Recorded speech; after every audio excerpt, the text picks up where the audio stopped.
अस्सलातु खैरुम मिनन्नौम। अस्सलामु अलैकुम वरहमतुल्लाहि वबरकातुहू। प्यारे दोस्तों, जैसा कि आज इंटरनेट पर सिर्फ एक ही चीज़ वायरल हो रही है, वो है पैदल हज करने वाले नौजवान की वीडियो। प्यारे दोस्तों, हम आपको बता दें कि केरला से एक मुस्लिम नौजवान पैदल हज करने निकल चुका है। और दोस्तों, आज की इस वीडियो में हम आपको उस नौजवान शख्स के मुतालिक कुछ बातें बताने वाले हैं। यानी हम ये बताएंगे कि उनका इरादा पैदल हज करने का कैसे बना, और अब वो पैदल हज कैसे करेंगे, और वो रोज़ाना कितने किलोमीटर तक पैदल चलते हैं, और वो समंदर को कैसे पार करेंगे। तो ये सारे सवालात जो हैं, आज हम इनका जवाबात आपको देने वाले हैं।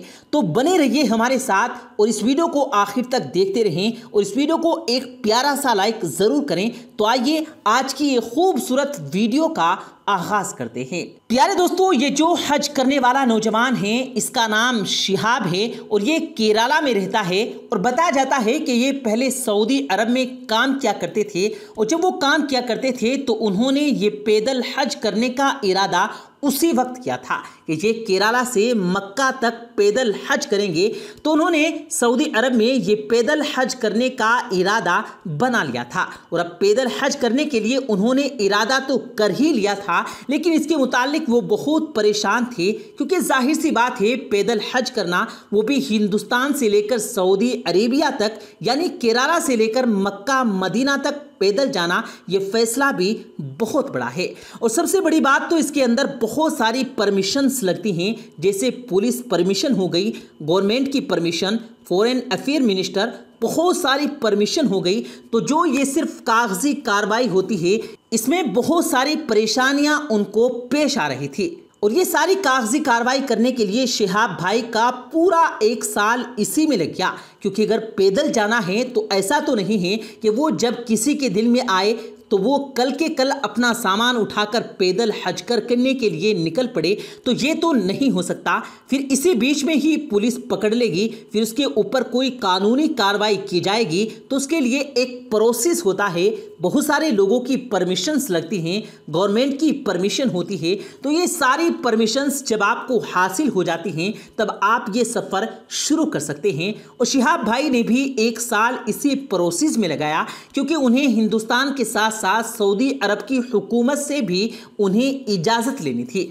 और जब सऊदी हुकूमत को ये पता चला कि एक शख्स हिंदुस्तान से पैदल हज करने के लिए हमारे यहाँ मक्का आ रहा है, तो उन्हें बड़ा ताज्जुब हुआ, और वो ये सोचने लगे कि पैदल हज किस तरह किया जा सकता है, इतना बड़ा फासला किस तरह तय किया जाएगा। आखिरकार उन्होंने इसकी इजाज़त दे दी।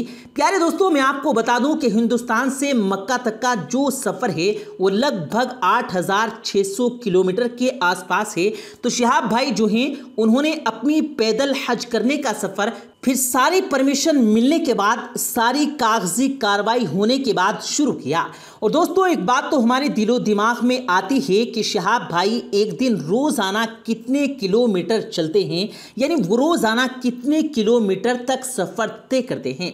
तो दोस्तों, हम आपको बताते हैं, तो जो ये नौजवान हैं शिहाब भाई, ये माशाल्लाह रोज़ाना 25 किलोमीटर पैदल चलते हैं, और फिर ये जहाँ रुकते हैं, जहाँ क़याम करते हैं, जहाँ ठहरते हैं, वो किसी होटल वगैरह में नहीं होता, ये उसके आसपास की मस्जिद के अंदर अपने क़याम कर लेते हैं। फिर दूसरे दिन वहाँ से आगे निकलते हैं, और फिर वो 25 किलोमीटर का फासला फिर से तय करते हैं। और उनके पास रुकने का कोई ठिकाना वगैरह नहीं, या उनके पास कोई टेंट या कोई बिस्तर बिछोना भी नहीं। तो शिहाब भाई से किसी ने पूछा कि आपने सामान क्यों नहीं लिया, तो उन्होंने कहा कि आगे चलकर जब मेरा सफ़र बहुत ही लंबा हो जाएगा, तब मुझे टेंट लेने की ज़रूरत पड़ेगी, तब मैं ले लूँगा। यानी कहीं पर अगर उन्हें मस्जिद नहीं मिलती, तो फिर उन्हें कहीं पर अपना टेंट लगाकर सोना पड़ेगा, क्योंकि आगे रेगिस्तानी इलाका आएगा, समुद्री इलाका, पहाड़ी इलाका भी आएगा। तो वहाँ पर ये कैसे आराम करेंगे, तो उसके लिए उन्हें एक दिन तंबू यानी टेंट की ज़रूरत होगी।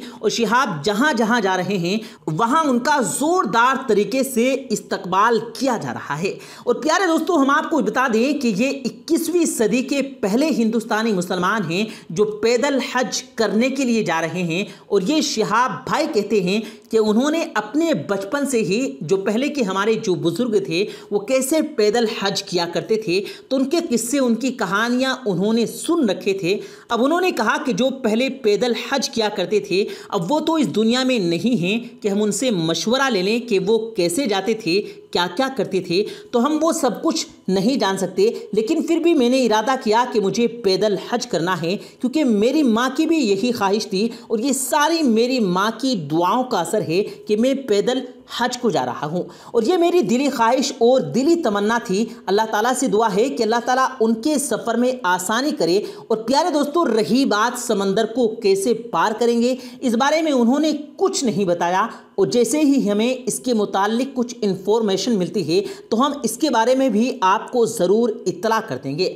और शिहाब से जब इंटरव्यू में पूछा गया कि वो मक्का कितने दिनों में पहुंच जाएंगे, तो उन्होंने बताया कि वो 280 दिन के अंदर मक्का पहुंच जाएंगे, यानी आने वाले 2023 में हज के मौके पर वो वहां पहुंच जाएंगे। और उन्होंने अपना रास्ता भी बताया कि कैसे वो बॉर्डर को क्रॉस करेंगे।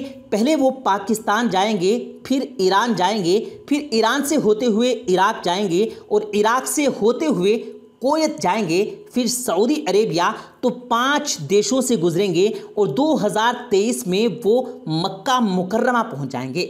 और प्यारे दोस्तों, आइए अब हम आपको हदीस के मुताबिक बताते हैं कि पैदल हज करना कैसा है और हमारे प्यारे नबी हुजूर सल्लल्लाहु अलैहि वसल्लम ने क्या फरमाया है।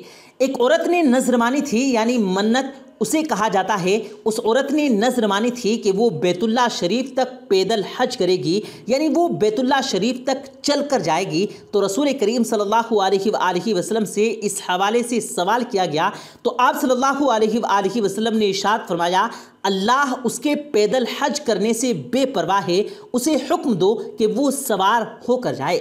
रसूल करीम सल्लल्लाहु अलैहि वसल्लम ने एक शख्स को देखा जिसे 2 शख्स के सहारे चलाया जा रहा था। तो आप सल्लल्लाहु अलैहि वसल्लम ने फरमाया, ऐसा क्यों? तो लोगों ने कहा कि हुजूर, इसने नज़र मानी थी कि बैतुल्लाह शरीफ तक चल कर जाएगा।